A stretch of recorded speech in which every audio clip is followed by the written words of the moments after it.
என் பேர் சண்முக சுந்தரம். நான் விருதுநகர் மாவட்டம் சாத்தூர் சாத்தூர் பக்கத்தில் ஒரு சிறிய கிராமம் ஒத்தையால். நான் படித்தது வந்து சென்னையில் 1995 ஆர்ட்ஸ் அண்ட் கிராஃப்ட்ஸ் கவர்மெண்ட் காலேஜில் சேர்ந்து 4 இயர்ஸ் கம்ப்ளீட் பண்ணேன். 1999 என்னுடைய கோர்ஸை கம்ப்ளீட் பண்ணேன். அதுக்கப்புறம் இந்த ஃபீல்ட்லேயே ஜாப் பண்ணேன். அட்வர்டைஸ்மெண்ட், அப்புறம் வந்து ஆர்கிடெக்சர் ஒர்க்கு இந்த மாதிரி பண்ணேன். அப்புறம் நிறைய மூவிங்களுக்கு, தமிழ் மூவிகளுக்கு நிறையா பண்ணேன். அது பர்டிகுலராக சொல்லணும்னா ஆளவந்தான், பாபா, ரமணா, மதுரை, இந்த மாதிரி நிறையா படங்கள் பண்ணியிருக்கோம். அதுக்கப்புறம் வந்து ஹாலிவுட் படம் பண்ணுற சோனி பிக்சர்ஸ்னு ஒரு கம்பெனியில் ஒரு 9 இயர்ஸாக ஜாப் அங்கே ஜாப்பில் இருந்தேன். அதில் வந்து பார்த்திங்கன்னா சோனி பிக்சர்ஸ், சோனி மூவிஸ் நிறைய மூவிஸ் பண்ணியிருக்கேன். ஹாலிவுட் மூவி பர்டிகுலராக சொல்லணும்னா ஸ்பைடர்மேன், ஆலிஸ் வண்டர்லேண்ட், இந்த மாதிரி நிறையா இது சொல்லிட்டே போகலாம். அப்புறம் இந்த மாதிரி அவெஞ்சர்ஸ் சீரியஸில், மார்வல் சீரியஸில், இந்த மாதிரி நிறைய ஹாலிவுட் மூவி நிறையா பண்ணிகிட்டு இருந்தோம். 9 இயர்ஸ் கம்ப்ளீட் பண்ணிவிட்டு அப்புறம் சொந்தமாக 2015 சொந்தமாக அந்த கம்பெனி ஸ்டார்ட் பண்ணுன்ட்டு விஎஃப்எக்ஸ் கம்பெனியை சொந்தமாக ஸ்டார்ட் பண்ணேன். அந்த டைமில் ஸ்டார்ட் பண்ணி இப்போ வரைக்கும் சொந்தமாக கம்பெனி ரன் பண்ணிக்கிட்டு இருக்கேன். இப்போ வந்து எங்களுடைய கிராமமான அந்த டவுனான சாத்தூர்லேயே எட்ரா ட்ரீம்ஸ் ப்ரைவேட் லிமிடெட் அப்படின்னு ஒரு விஎஃப்எக்ஸ் கம்பெனி ரன் பண்ணிக்கிட்டு இருக்கேன். அதில் ஒரு 200 எம்ப்ளாயீஸ் வந்து ஒர்க் பண்ணிக்கிட்டு இருக்காங்க. ஸோ இப்போ இந்த விஎஃப்எக்ஸில் இதுதான். இப்போ நிறைய ஹாலிவுட் மூவி, வெப் சீரியஸ், இந்த மாதிரி நிறையா பண்ணிகிட்ருக்கோம். இப்போ நல்லா அந்த கம்பெனி நல்லா ரன் ஆகிட்டுருக்கு. இதுதான் என்னுடைய இப்போ உள்ள சுச்சுவேஷன். நான் இந்த ஃபீல்டுக்கு வர காரணமானவர்னு பார்த்தா, நான் 11th 12th படிச்சுட்டு இருக்கும்போது எனக்கு இயற்பியல் ஆசிரியர் ஒருத்தர் இருந்தார். அவர் பேர் திரு முருகன் ஆசிரியர். அவர் வந்து என் மேலே வந்து ஒரு நல்ல மரியாதையும் என்னுடைய வளர்ச்சியில் ரொம்ப அக்கறையும் கொண்டவராக இருந்தார். அது ஏன்லாம் தெரியாது. அவர் ஒருவேளை நான் அவருக்கு பிடிச்ச மாதிரியான மாணவனாக இருந்திருக்கலாம். அதனால் அவர் என்னை எப்படியாவது டாக்டருக்கு படிக்க வச்சிடலாம் அப்படின்னு முயற்சியில் தான் எனக்கு ஹெல்ப் பண்ணார். நானும் அவருடைய முயற்சியிலையும் அவருடைய ஆலோசனையிலும் நான் நல்லா படித்தேன். ஆனால் +2 மார்க்கில் வந்து ஒரு சப்ஜெக்டில் வந்து எனக்கு கொஞ்சம் மார்க்கு கம்மியாயிடுச்சு. அதனால் அந்த மெடிக்கலுக்கு என்னால் அந்த தேர்வுக்கு போக முடியல. அப்போ அவர் என்ன சொன்னார்னா, நான் வருத்தப்பட்டுக்கிட்டு இருக்கும்போது, நீ ஒன்றும் கவலைப்படாத, வேணால் இதுக்கு ஈக்குவலான ஒரு படிப்பு இருக்குது, அதை படிக்கிறியான்னு கேட்டார். இதுக்கு மெடிக்கலுக்கு ஈக்குவலான ஒரு படிப்பு எது இருக்குது, அதுக்கு நான் எப்படி செலக்ட் ஆக முடியும் அப்படின்னேன். உன்கிட்ட இருக்கிற திறமையிலேயே அதில் இருக்குது அப்படின்னாரு. அப்போது எதை வச்சு சொல்கிறீங்க அப்படின்னு கேட்டேன். அவர் சொன்னார், நீ வரைகிற ஓவியத்தை வச்சு தான் சொல்கிறேன். ஓவியத்தில் வந்து நீங்கள் எப்படி ஒரு டிராயிங் மாஸ்டராக போய் எப்படி நம்ம வந்து அந்தளவுக்கு ரீச் ஆக முடியும்னு எனக்கு புரியல அப்படின்னு கேட்டேன். அப்போ தான் அவர் சொன்னார், இந்த ஓவியத்துக்குன்னே கவர்மெண்ட் காலேஜ், அதாவது தமிழ்நாட்டில் சென்னையிலையும் கும்பகோணத்துலேயும் 2 காலேஜ் இருக்குது. 2 காலேஜ் மட்டும்தான் கவர்மெண்ட் காலேஜ். ஆர்ட்ஸ் அண்ட் கிராஃப்ட்ஸ்ன்னு சொல்லி அந்த டைமில் இருந்தது. இப்போ வந்து கலைக்கல்லூரின்னு மாறி இருக்குது. அப்போ அந்த மாதிரி அந்த காலேஜ் இருக்குது. அதில் வந்து 4 இயர்ஸ் இந்த கோர்ஸு. பேச்சுலர் ஆஃப் ஃபைன் ஆர்ட்ஸ்ன்னு சொல்லியிருக்கு, விஸ்காம்னு சொல்லியிருக்கு, அப்புறம் விஷுவல் கம்யூனிகேஷன் அது பேர், அப்புறம் டெக்ஸ்டைல் டிசைன்னு ஒன்று இருக்குது, அதுக்கப்புறம் வந்து ஸ்கல்ப்சர் இருக்குது. நிறைய கோர்ஸ் அந்த மாதிரி இருந்துச்சு. இதில் போய் படித்தா வேறு என்ன அப்படின்னா, இதில் போனால் சினிமாவில், இந்த இதில் இருந்து சினிமாவில் நிறையா இதில் ஆப்பர்ச்சுனிட்டி இருக்குது அப்படின்னாரு. எனக்கு மற்றதை காட்டிலும் சினிமாவில் ஆப்பர்ச்சுனிட்டி இருக்குன்னு உடனே எனக்கு ரொம்ப ஆர்வமாகிடுச்சு. ஓகே, இதுக்கு என்ன பண்ணலாம் அப்படின்னு. ஒன்றும் இல்லை, அதுக்கு என்ட்ரன்ஸ் எக்ஸாம்ஸ்லாம் எழுதணும். இதே மாதிரி தான் என்ட்ரன்ஸ் எக்ஸாம் எழுதணும். நிறைய பேர் வருவாங்க, நான் 100 பேர் தான் செலக்ட் பண்ணுவாங்க, அதில் நீ வின் பண்ணணும் அப்படின்னாரு. சரின்னு சொல்லிட்டு அதுக்கப்புறம் தான் இந்த இதை செலக்ட் பண்ணி இதில் போய் நான் ஆர்ட்ஸ் அண்ட் கிராஃப்ட்ஸ் காலேஜில் வந்து ஜாயின் பண்ணேன். கெரியர் வந்து ஸ்டார்ட் பண்ணோம் அப்படின்னா இது எப்படி ஸ்டார்ட் பண்ணோம் அப்படிங்கிறத போது ஒரு ஒரு படிப்பை நம்ம தேர்ந்தெடுத்து படித்த உடனே கேரியர் ஸ்டார்ட் ஆகிடுச்சுன்னு அர்த்தம் கிடையாது. ஏன்னா இப்போ ஒரு படிப்பை நம்ம வந்து தேர்ந்தெடுக்கிறோம். நான் ஆர்ட்ஸ் காலேஜில் ஓவிய கல்லூரியில் நான் படிக்க போயிட்டேன். அது படிக்க போன உடனே என்னுடைய கேரியர் ஸ்டார்ட் ஆகிடுச்சு அப்படின்னு பார்த்தா அது நிச்சயமாக கிடையாது. அது உள்ளே போனதுக்கப்புறம் தான் அந்த கெரியருங்கிறது ஸ்டார்ட் ஆகிடுச்சா இல்லையாங்கிறதே புரிய வரும். நம்ம ஒரு படிப்பை தேர்ந்தெடுத்த உடனே கெரியர் ஸ்டார்ட் ஆகிடுச்சு அப்படின்லாம் கிடையாது. அங்கே உள்ளே போனதுக்கப்புறம் டோட்டலாக நம்ம நினச்சி போன அத்தனையும் சேஞ்சஸ் ஆகிருக்கும். நம்ம நினச்ச மாதிரி இருக்காது. அப்போ நம்ம அங்கே உள்ளே போய் அந்த கோர்ஸை நம்ம படிக்கும்போது தான் ஒரு அந்த சுச்சுவேஷன் நாளுக்கு நாள் மாறும். அது எப்படின்னா அந்த 4 இயர்ஸ் நீங்கள் கம்ப்ளீட் பண்ணுறதுக்குள்ளேயே நம்மளுடைய டெக்னாலஜி மாறும், எல்லாமே மாறும்போது நாம் உள்ளே நுழையும் போது இருந்த அந்த சுச்சுவேஷன் வந்து டோட்டலாக சேஞ்ச் ஆகிருக்கும். நம்ம படிச்சுட்டு வெளியில் வரும்போது நம்ம உள்ளே என்ட்ராகும்போது இருந்த கரியருடைய ஸ்டார்ட்டும் வெளியில் போகும்போது ஒரு டிகிரியை முடித்து வெளியில் போகும்போது இருக்கிற கரியரும் வந்து ஃபுல்லாக அப்படியே டிஃப்ரெண்ட்டாக இருக்கும். அப்படி பார்க்கும்போது இந்த கரியர் ஸ்டார்ட் அப்படிங்கிறது வந்து காலேஜ் படிச்சுக்கிட்டு தேர்ந்தெடுத்து படிக்கும்போது கூட இல்லை. ஏன்னா அப்போ சர்வைவல் அது இதுன்னு எல்லாமே அதில் முடிஞ்சு போகுது. அதுக்கப்புறம் வந்து அந்த நாளுக்கு நாள் மாறுற அந்த டெக்னாலஜி அந்த காலம்தான் நமக்கு வந்து அந்த காலம் ப்ளஸ் வந்து நம்ம கணினியோட வருகையும் இருந்துச்சு. காலம் ப்ளஸ் கணினியோட, அதாவது கம்ப்யூட்டருடைய வருகை, இதெல்லாம் சேர்த்து பார்க்கும்போது தான் இந்த கெரியர் ஸ்டார்ட்டு ப்ளஸ் வந்து இது எந்த அளவுக்கு நம்ம வந்து அடுத்த ஸ்டேஜுக்கு போக முடியும் அப்படிங்கிறத உணர்த்துச்சு.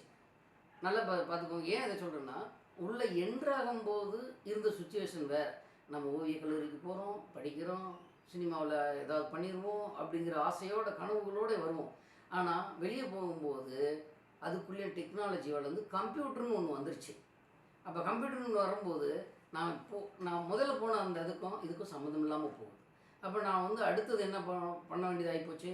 நான் இப்போ வந்து ஓவியம் படித்தேன், எல்லாம் முடித்த உடனே அடுத்து கம்ப்யூட்டரையும் படிக்க வேண்டிய கட்டாயத்துக்கு வந்துருச்சு. அப்போ பார்த்தீங்கன்னா கேரியர் ஸ்டார்ட்டுங்கிறது எந்த இடத்துலையுமே கிடையாது. ஸ்டார்ட் எண்டு எதுவுமே கிடையாது. போய்கிட்டே இருக்கும். காலத்தோடு தான் நம்ம கடந்து போகும்போது தான் அது எல்லாமே நடக்கும். இப்போ அதில் நான் வந்து இப்போ என்னென்னா கெரியர் ஸ்டார்ட் ஆகிடுச்சு, பயணம் செய்ய ஆரம்பித்தேன். அந்த கம்ப்யூட்டரோடு சேர்த்து பயணம் செய்ய ஆரம்பித்தேன். அப்போது வந்து என்ன பண்ணலான்னா சாஃப்ட்வேர் உள்ளே வருது. எந்த சாஃப்ட்வேர் படிக்கலாம் அப்படிங்கிற குழப்பம் இருக்கும். அப்புறம் எந்த மாதிரியான அந்த சாஃப்ட்வேர்லேயே எந்த மாதிரியான இதை தேர்ந்தெடுக்கணும் அப்படின்னு அந்த காலகட்டத்தில் வந்து 2D தான் மெயினாக உள்ளே வந்துச்சு. அதில் கம்ப்யூட்டரில் வந்து 2D அனிமேஷனு, 3D மேக்ஸ் அப்படின்னு ஒன்று வந்துச்சு. இதெல்லாம் நிறைய வந்து குழப்பிக்கிட்டு இருந்துச்சு. அப்போ வந்து சின்ன சின்ன பிரிண்ட் அவுட்டு கூட எடுக்கிறது ரொம்ப சிரமமாக இருக்கும். நான் அந்த ஃபைனல் இயர் ப்ராஜெக்ட் பண்ணும்போதே அதனால தான் நான் வந்து என்னுடைய ப்ராஜெக்டில் கூட கம்ப்யூட்டர் வித் ஆர்ட் அப்படின்னு தான் நான் ப்ராஜெக்டே பண்ணேன். கம்ப்யூட்ரு படிக்கணும். அந்த கம்ப்யூட்டரில் என்ன படிக்கலாம் அப்படின்னு பார்த்தா அதில் சாஃப்ட்வேர் நிறையா வருது, நிறையா டெக்னாலஜி. இதுக்குள்ளே எந்தெந்த படித்தா என்ன ஒவ்வொருத்தரும் ஒரு ஐடியா கொடுத்தாங்க. ஒவ்வொருத்தரும் உள்ளே போய் பார்க்கும்போது அதுவும் ஒரு இதுவாக இருக்குது. அப்புறம் அந்த இதை படித்து முடிச்சுட்டு கொஞ்சம் ஏதாவது வேலை கிடைக்கும் அப்படின்னு பார்த்தா ஒரு சின்னதாக ஒரு வேலை கிடைக்கும். அது நிரந்தரமாக இருக்கும் அப்படின்னு பார்த்தா நிரந்தரமாக இருக்காது. ஏன்னா அது டெக்னாலஜி வளர்ந்து வர்ற காலகட்டம். நிறைய பேர் அதை பயன்படுத்தலை. கொஞ்சம் கொஞ்சமாக அது உள்ளே வருது. அதனால தான் நிரந்தரமான வேலைன்னு ஒன்று இருக்காது. அப்போ நான் வந்து நிறைய விஷயங்களை எதிர்கொள்ள வேண்டி இருந்துச்சு. அப்போ ஒரு நிரந்தரமான வேலை இதில் தான் கிடைக்கும் அப்படின்னு சொல்ல முடியாமல் அப்படியே போய்கிட்டு இருந்துச்சு.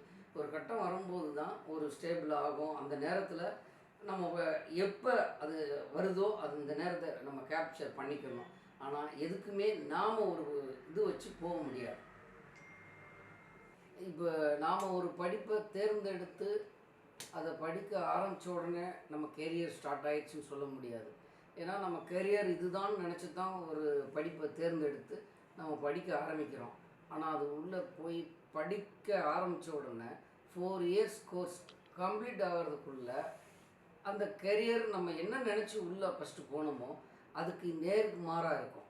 ஏன்னா காலங்கள் வந்து கடற டெக்னாலஜியும் உள்ளுக்குள்ளே வளர்ந்து வந்துக்கிட்டே இருக்கும். அப்போ நாம் ஒரு படியை கடக்கும்போது இன்னொரு புதுசாக ஒன்று வந்து நிற்கும். அப்போ நாம் அதை கற்றுக்கிட்டா தான் இதே ஒர்க் அவுட் ஆகும் அப்படிங்கிற பட்சத்தில் இப்படி வந்து பயன்படுத்திக்கிட்டு இருக்கோம். இதெல்லாம் யோசிக்கிறதுக்குள்ள அந்த 4 இயர்ஸ் கம்ப்ளீட் ஆகி முடிஞ்சிடும். நம்ம அதுக்கப்புறம் வெளியில் வந்து கரியர் நம்ம என்ன நினச்சி உள்ளே போனோமோ அதுக்கு இதுக்கும் தொடர்பு இல்லாத மாதிரி நம்ம தனிச்சு விடப்படுவோம். அப்போ நாம் அந்த நேரத்தில் உள்ளே இருக்கும்போதே என்னென்ன டெக்னாலஜி இதுக்கு வருது அப்படின்னு பார்த்துட்டு அதுக்கேற்ற மாதிரி போனோம். நாங்கள் அப்படி தான் வந்து டெக்னாலஜி உள்ளே வருது அப்படின்னு தெரிஞ்சுட்டு அந்த டெக்னாலஜியை நாங்கள் காலேஜ் முடிக்கிறதுக்கு முன்னாடி அந்த டெக்னாலஜியை நாங்கள் படித்தாகணும்னு எல்லோரும் வந்து ஓவியம் அது மட்டுமே ஃபோக்கஸ் பண்ணாங்க. நாங்கள் என்ன பண்ணோம்னா அதையும் சேர்த்து என் ஃப்ரெண்ட்ஸு எல்லாம் சேர்ந்து ஒரு டெக்னாலஜியும் சேர்த்து படிக்கணும்னு நினச்சி நாங்கள் வந்து கம்ப்யூட்டர் உள்ளே வந்துச்சு. அப்போ தான் புதுசாக வருது. நாங்கள் வந்து கம்ப்யூட்டரையும் படிக்கணும் அப்படின்னு எங்கெங்கேயோ அலைஞ்சு அதெல்லாம் அப்போ தான் உள்ளே வந்திருக்கு. அப்போ நாங்கள் இந்தியாவுக்குள்ளே பிரபலமாக இருக்கப்போ அப்போ நாங்கள் என்ன பண்ணோம்னா கம்ப்யூட்டர் படிப்போம்னா அது என்ன சாஃப்ட்வேர் படிக்கணும்னு அப்போ ஒரு குழப்பம் இருக்கும். அப்புறம் எந்த சாஃப்ட்வேர் எப்படி படித்தா வேலை கிடைக்கும் அப்படின்னு நல்லா யோசிச்சு பாருங்கள். நம்ம வந்தது சினிமாவில் இதில் போனால் பயங்கரமாக வந்துடலாம் அப்படிங்கிற எண்ணத்தில் உள்ளே நுழைஞ்சோம். அப்போ அங்கே ஒரு விஷயம் போனதுக்கப்புறம் அடிபட்டு போச்சு. அப்போ இது படித்தா இது பெரிய படிப்பு அப்படின்னு நினச்சி வேற வந்திருப்போம். உண்மையிலே பெரிய படிப்பு தான், எல்லா படிப்பும் ஒரே மாதிரி தான். ஆனால் வந்து பார்த்தா அதுவும் அடிபட்டு போச்சு. இப்போ என்ன அப்படின்னா எப்படி அது ஜெயிச்சாகணும் அப்படிங்கிறதுல நம்ம இருக்கிறோம். அப்போ டெக்னாலஜி வருது, நாங்கள் டெக்னாலஜி அதை படிக்கிறோம். எந்த சாஃப்ட்வேர் படிக்கலாம்னா அப்போ தான் வந்து 2D இது ஓவியம் சம்மந்தப்பட்டது மிங்கிள்பட்டு அனிமேஷன் சைடு வந்து 2D அனிமேஷன் சொல்லி ஒன்று வருது. நிறையா 3D அனிமேஷன் 2D அனிமேஷன் இந்த மாதிரி நிறையா வருது. அப்போ அதை தேர்ந்தெடுத்து படிப்போம்னு சொல்லி அதை நோக்கி நாங்கள் போனோம், போய் படித்தோம். கொஞ்சம் ஆரம்ப கட்டத்தில் வந்து ரொம்ப கஷ்டமாக தான் இருந்துச்சு, சர்வைவல் பண்ணுறதுக்கு கூட கஷ்டமாக தான் இருந்துச்சு. அதுக்கு என்ன காரணம் அப்படின்னா இங்கே வந்து அதுக்கான ஸ்கோப் ஆஃப் ஒர்க் வந்து ரொம்ப ரொம்ப கம்மி. நிறையா இதுக்கான கம்பெனிஸ்லாம் அப்போ கிடையாது. எல்லாமே அட்வர்டைஸ்மெண்ட் அந்த மாதிரி நிறையா இப்படி இருந்துச்சு. இதுக்கான ஸ்கோப்பு இல்லை. அப்போ தான் புதுசாக ஒன்று ஒன்றா வருது.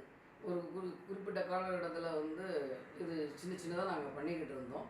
அப்படியே வரும்போது எங்களுக்கு ஒரு ஆப்பர்ச்சுனிட்டி கிடைச்சிச்சு. அப்போ கிடைக்கும்போது இந்த ஒர்க்கு பண்ணி முடித்தா இதை பண்ணலாம்னு தான் சினிமாவுக்கு இதை பயன்படுத்துகிறாங்க. அப்படிங்கும்போது தான் ஒரு விஷயம் அதை நாங்கள் இது நல்ல விஷயமா இருக்குன்னு சொல்லி நாங்கள் அதுக்குள்ளே போய் எங்களுக்கு ஒரு ஆப்பர்ச்சுனிட்டி கிடச்சிச்சு. தமிழ் மூவியில் வந்து அந்த நேரத்தில் வந்து ஆளவந்தான்ங்கிற ஒரு பிக் மூவி, ஆளவந்தான், ரம்மனா, பாபா இந்த படங்களுக்கெல்லாம் அது பண்ணக்கூடிய ஆப்பர்ச்சுனிட்டி கிடச்சிச்சு. அதுதான் எனக்கு வந்து ஒரு கரியரில் பெரிய ஒரு திருப்பு முனையாக இருந்துச்சு. அந்த நேரத்தில் ஆளவந்தான்லாம் முடிஞ்சிட்டு பாபா பண்ணும்போது ரஜினி சார் அவர்களெல்லாம் எங்களால் மீட் பண்ண முடிஞ்சது. ஏன்னா அவர் எங்கள் ஒர்க்கில் ஒரு இம்ப்ரெஸ் ஆகி எங்களால் மீட் பண்ணணும்னு சொன்னார். நாங்கள் அந்த லாஸ்ட் நாள் ஷூட்டிங் ஸ்பாட்டுக்கெலாம் போயிருக்கோம். அங்கே போய் அவர் கூட சில இதெல்லாம் ஃபோட்டோஸ்லாம் எடுத்துக்கிட்டு சில இதெல்லாம் அவர் ரொம்ப மகிழ்ச்சியாக இருந்தார். அப்புறம் நாங்கள் ஒர்க் பண்ணுற அந்த இதுக்கு ஆஃபீஸ்க்கே வந்தார் ஒரு நாள். இந்த மாதிரி இப்படி தான் வந்து கரியர் ஸ்டார்ட் ஆச்சு. அதுக்கப்புறம் வந்து நான் ஒரு கொஞ்சம் அப் அண்ட் டவுன் இருந்துச்சு இந்த இதில். அதுக்கப்புறம் பார்த்திங்கன்னா அமெரிக்கன் கம்பெனி சோனி பிக்சர்ஸ்ன்னு சொல்லி ஒன்று இங்கே வந்தது.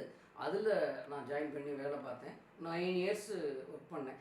அதுக்கப்புறம் இதை நான் தனியாக ஒரு கம்பெனியாக ஸ்டார்ட் பண்ணலான்ட்டு இதே விஎஃப்எக்ஸ் இண்டஸ்ட்ரியில் தனியாக 2015 கம்பெனி ஸ்டார்ட் பண்ணி இப்போ வரைக்கும் இந்த கம்பெனியில் இந்த விஎஃப்எக்ஸ் கம்பெனியை நான் ரன் பண்ணிக்கிட்டு இருக்கேன். இப்பயும் ஒரு 20+ 2000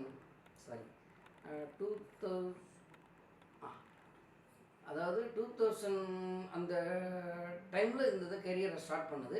2025 இப்போ இந்த இது வரைக்கும் கெரியர் ஸ்டார்ட் ஆகி அதுக்கப்புறம் ஒரு மிடில் வந்து ஒரு பிரேக் எடுத்து அப்புறம் கம்பெனி 2015 ஸ்டார்ட் பண்ணி இப்போ 25 வரைக்கும் கம்பெனி நான் சொந்தமாக ரன் பண்ணிகிட்டு இருக்கேன். இதில் வந்து 200+ பீப்புள் வந்து இப்போ வேலை பார்த்துக்கிட்டு இருக்காங்க.